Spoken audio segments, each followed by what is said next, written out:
two reasons why I'm here and why I would urge as many people as possible to be part of this.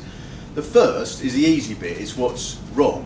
What is wrong is that there seems to be this overriding idea in British society now that because the economy is in a mess, it's the poor who we have got to take money from to sort it out. That is just on logic grounds, that surely is something that we should oppose. The idea that it's the poor, this is the idea that's coming across. You know who's got all the money? The poor. They've taken it all. You know who caused the economic crisis? The poor. The poor, presumably it was homeless people and people who the bedroom tax is going to hit, who were organising investment banks and hedge funds. It was the poor, was it? It's so ridiculous, the idea that it's the people who have caused all this trouble is the people who are on housing benefits with their horses on invalidity benefit or whatever nonsense comes out. It's so absurd that of course it has to be opposed. And the idea that goes along with it, that they're promoting, which is why I think what Caroline said is so important, is that they don't see it as a crisis, really. They want to push the ideas, the Conservative Party and the Liberal Democrats along with them, they want to push the ideas that they favour anyway, that it's not right that there should be communal, that there should be things put forward for the community that we pay for collectively. That almost upsets their very being. So libraries, for example, are being shut that apparently we could afford 100 years ago, but we can't afford now. Firefighters, lollipop ladies, all the things that get cut in these cuts. It's so ridiculous, the idea that these people caused it, while the bankers, who I think there's a fair case to say did cause it, continue to get even richer. I always think it's like it's as if the country's being run by Ryanair at the moment, that you just pay for your little bit and that's it. So the attitude is, why should I pay for a library if I don't go to it? You pay for it, nothing to do with me.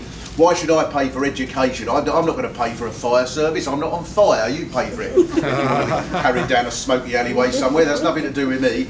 It's the most absurd and unpleasant idea. But that's the easy bit in a way. The difficult bit is, what can we do about it? And that's what I think this is. That's why I think this is so brilliant. There's huge numbers of people, I'm certain of that disagree with this idea that the government's put forward, that seems to be controlling British society at the moment. But the way that they manifest their disagreement is to shout at the television or the radio, particularly when George Osborne comes on.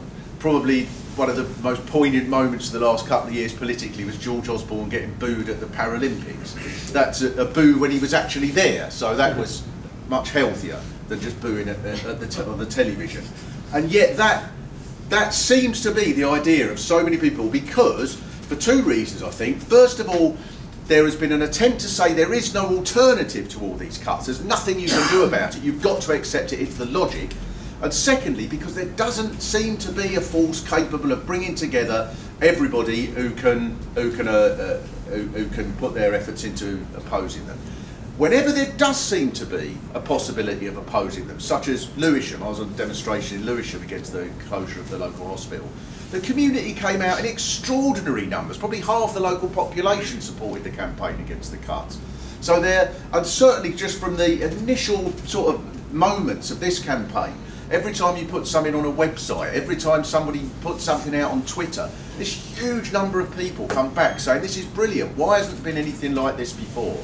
And it's brilliant because I think it encompasses lots of different sorts of parts of the movement, trade unions, the Green Party, all sorts of people who just agree with the basic idea it is not right for the poor to have to pay for the crisis created by the rich, while the rich who did create the crisis get even richer. That simple idea, along with the idea of if we all stick together there's something we can do about it, I think is something that can motivate great numbers of people. So I would just welcome, and that's the brilliant thing about this movement. You don't have to be in the Labour Party, but you can be.